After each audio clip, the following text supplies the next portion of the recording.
Hello dear viewers, it's March 16th and today we're going to talk about time frames. Do you remember yesterday I said that this morning we would discuss why I was, to a certain extent, sure that everything should have gone much faster than it actually does. The thing is that even before the war started, beginning from the spring 2014, I was actively involved in the anti-fascist movement in Ukraine. Naturally, we still communicate with each other, keep in touch. Back in 2014, we made a lot of acquaintances and friends. These became my brothers in arms, by the way, including my comrade Mikhail Anufrienko, whom I also met in the spring of 2014. Since then, we have always been together, and today many of them make up the very civil-military administrations in Kharkiv, Dnepropetrovsk, Zaporozhye. These are the people I have known since 2014.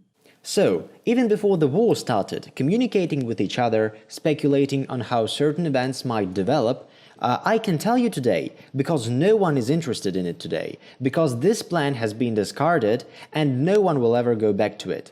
So, before the war started, there were agreements with representatives of different elites from different cities in the south and east of Ukraine, and they promised to surrender their cities in the event of D-Day. So the whole development of military activities near Kharkiv on the first day of the war, February the 24th, indicated that the Russian army, having believed the Ukrainian elites, these local Ukrainian elites, or in this case the elites of Kharkiv, carried out this plan. And the plan to quickly cut off the city from the rest of Ukraine, to isolate the city from the rest of Ukraine so that the local government could proclaim a new Ukrainian government. But they stabbed the Russians in the back. The elite supported the incumbent regime. This is the reason why Russian troops suffered heavy losses near Kharkiv during the first days of the war. And this is the reason, among others of course, why civil-military administrations were not created in the first days of the war. I assumed that in some parts of Ukraine it would not be necessary. It really was a big political miscalculation. Once again, the Russian authorities trusted in the Ukrainians, those so-called pro-Russian Ukrainian elites. I have been saying about it since 2015, do not trust any of the so-called pro-Russian Ukrainian authorities. All of them are not just fed from the same sources, they are all created by the same system. And they are simply parasitic on the territory of Ukraine, hiding behind different ideas and flags in order to rob the people of Ukraine altogether. Nobody has paid attention to an interesting pattern.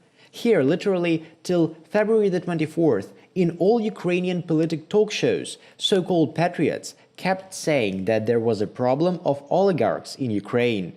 What was the problem? They all were reported to be pro-Russians. I want to ask you a question today. Are you still pouring banana oil in the ears of the local population? And indeed, pay attention, all of the Ukrainian oligarchs, without exception, have gathered around the current regime. And it was quite logical, because all those so-called oligarchs in Ukraine were to disappear once and for all as a result of this war. Anyway, it's all in the past now. This page has been turned and we are writing another one. Those so-called pro-Russian authorities of Ukraine, who now unanimously support Zelensky as the one and only president who must of course win, at least in their opinion. You know, in a way I am grateful to them, because these actions allow us to terminate any agreement with them. And that's it. Now those agreements can no longer exist. And this allows us, when we win, which is inevitable anyway, to build a new Ukraine without them, without the representatives of these so-called elites. That is why they call themselves the elite, having made their choice, thereby giving us freedom in action. Now, when it's all discarded, the new future Ukraine is waiting not only denazification, but also deoligarchization and nationalization. And you know, we have a unique chance to build a country where we can build a new kind of society. It is going to be hard and difficult, of course. Yes, after the war, after the destruction, it will be very, very difficult. But in this situation, despite the fact that in the early days it brought certain problems, this situation gives us a unique chance for the future development. And I will do my best to make sure that we, the representatives of the new Ukrainian government, use this chance for the good of our people. So that's all what I wanted to tell you in this video. Bye.